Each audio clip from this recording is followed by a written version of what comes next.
In this video, I'm just going to show you a little bit about how CAD, or in our case 3D solid modeling, works. When we open a new file, in this case a part file, what you're going to see is this screen. We've got a center point in the middle and our X and Y axis.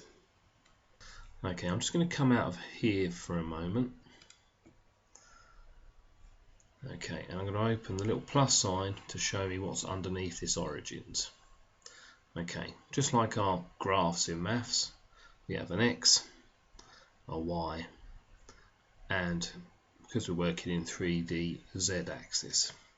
So let me just turn them all on so you can see them. Okay, so there they are, X, Y, and Z. Further to that, where we have two axes, so in this case an X and a Y, we also have a plane that sits on top of it. So we could have an X and a Z. Okay, and there's our XZ plane.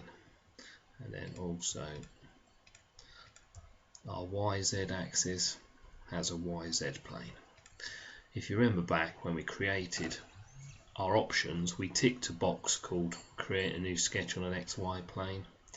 Okay, and that's where this sketch is coming from. So let's go back into that. Let's just leave them there. I'm just going to show you what happens in terms of basics now. So we have a sketch. The sketch is two-dimensional. I'm just going to draw a rectangle. Doesn't matter what the size is. I'm going to finish the sketch.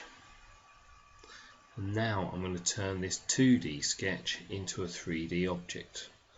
We'll do that by extruding it. I'm just going to extrude it straight up. Or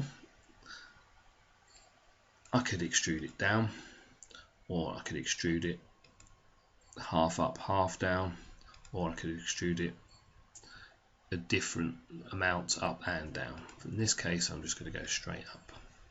So now what we have is the sketch has disappeared. What has happened is become consumed by the extrusion. It's now part of it. So if I need to edit this now, I can either edit the extrusion, which is the up in the air bit, so by editing the feature, which is what an extrusion is, I could double that.